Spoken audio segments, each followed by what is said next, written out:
Assalamualaikum warahmatullahi wabarakatuh. Saya Nurul Fadila M. NIM 2101052, jurusan Budidaya Perkebunan, mata kuliah Manajemen Mutu, dan dosen pengampu Bapak Olmadri SPMSI. Di video kali ini, saya akan menjelaskan tentang beberapa pertemuan kami pada materi Manajemen Mutu. Di sini saya akan menjelaskan sebagai tugas pengganti UTS. Berikut penjelasannya. Dan apa sih manajemen mutu itu? Dalam kata manajemen mutu terdapat dua kata, yaitu manajemen dan mutu. Apa sih arti keduanya? Manajemen ialah pengorganisasian suatu perusahaan yang berlandaskan pada POAC. Planning, Organizing, Actuating, Controlling. Dan mutu ialah baik buruknya suatu produk yang dihasilkan oleh sebuah perusahaan. Lalu jika digabungkan, manajemen mutu ialah suatu tindakan pengelolaan terhadap karyawan, kualitas produk, maupun lingkungan yang akan dikelola pada perusahaan tersebut. Dalam manajemen mutu atau TQM atau Total Quality Management, terdapat 4 prinsip, yaitu 1. Kepuasan pelanggan, kedua ialah respect terhadap setiap orang, ketiga, manajemen berdasarkan fakta, dan keempat, perbaikan berkesinambungan atau sustainable. Dalam manajemen mutu, terdapat yang namanya dimensi mutu.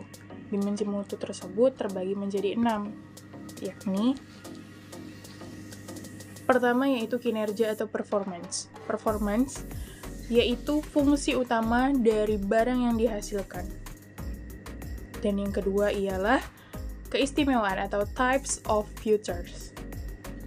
Setiap produk yang dihasilkan pasti memiliki keistimewaannya masing-masing yang dihasilkan dari perusahaan masing-masing. Yang ketiga itu ialah kepercayaan dan waktu. Produk yang memiliki kualitas baik pasti akan mendapatkan pelanggan yang mempercayai bahwa perusahaan tersebut memperoleh atau memproduksi barang-barang yang berkualitas baik. Yang keempat itu mudah diperbaiki dan dirawat. Barang-barang yang mengalami kerusakan dapat diperbaiki dan dirawat secara mudah. Itu merupakan keistimewaan juga dari produk yang dihasilkan pada perusahaan tersebut. Yang kelima yaitu sifat khas atau sensory karakteristik. Suatu barang yang memiliki ciri khas sehingga masyarakat sebagai konsumen ataupun pelanggan dapat membedakan secara langsung produk yang dihasilkan perusahaan tersebut. Selain dari sifat-sifat khasnya tersebut, yang keenam ada penampilan dan petunjuk yang harus dituruti jika ciri menginginkan etis hasil yang baik. yang menjadi pembeda juga pada produk yang dihasilkan pada perusahaan masing-masing.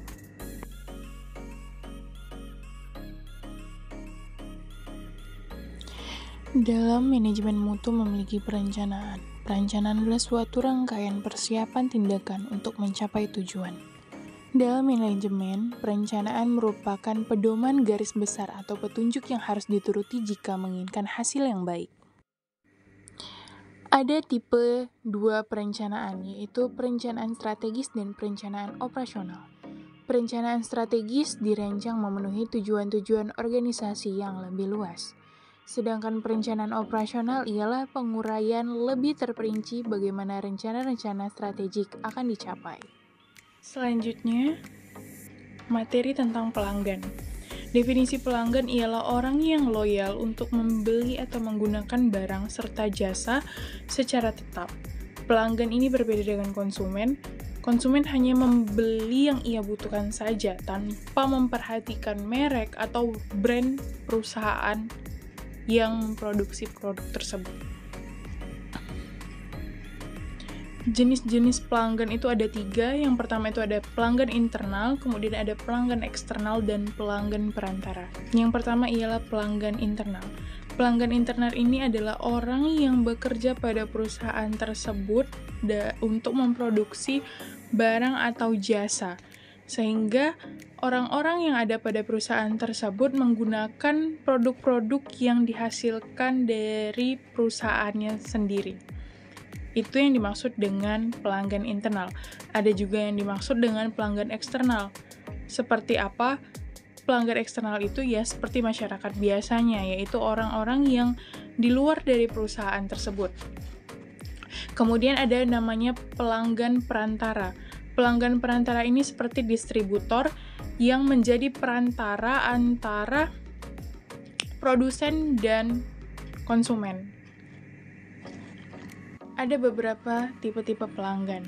Yang pertama itu ada angkuh, yang kedua curiga, 3 membantah, 4 ragu-ragu, pendiam, suka bicara, lanjut usia, remaja, pelanggan pria, dan pelanggan wanita. Semua tipe-tipe pelanggan tersebut harus kita dapat memposisikan diri sebagai petugas pelayanan jika kita sebagai petugasnya, agar dapat menjadi poin plus terhadap pelayanan yang dilakukan terhadap perusahaan. Dan dilanjutkan, terdapat 4 keluhan pelanggan, yaitu mechanical complaint atau keluhan mekanikal. Keluhan mekanikal ini lebih kepada peralatan yang tidak berfungsi atau peralatan yang dibeli oleh pelanggan tersebut. Dia merasa tidak puas dengan peralatan yang dibelinya. Kemudian ada yang kedua, keluhan akibat sikap petugas pelayanan. Seperti kayak perlakuan negatif yang dilakukan oleh petugas. Contohnya dia tidak ramah begitu, sehingga menimbulkan keluhan. Kemudian yang ketiga ada keluhan yang berhubungan dengan pelayanan, yaitu pelayanan dari petugas yang cukup lama dan tidak sesuai dengan keinginan pelanggan. Kemudian yang keempat ada keluhan yang aneh. Ada etika di dalam TQM atau Total Quality Management. Etika ialah ilmu yang mengajarkan baik dan buruknya suatu tindakan, sehingga menjadi suatu batasan dalam bertindak.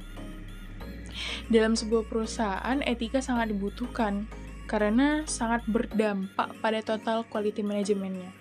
Karena tidak akan terwujudnya dengan baik apabila institusi ataupun perusahaan tidak memegang etika dalam berperilaku. Dan ada 5 alasan agar berperilaku etis, yakni 1. Purpose atau tujuan.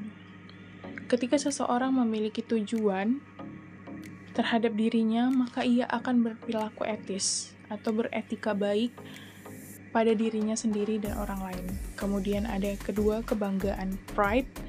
Dan yang ketiga ada patience atau kesabaran. Keempat ada persistence atau ketekunan. Dan yang kelima ada perspektif, jangka panjang. Demikian penjelasan yang dapat saya sampaikan. Kurang lebihnya saya mohon maaf. Wabillahi taufiq wal hidayah. Wassalamualaikum warahmatullahi wabarakatuh.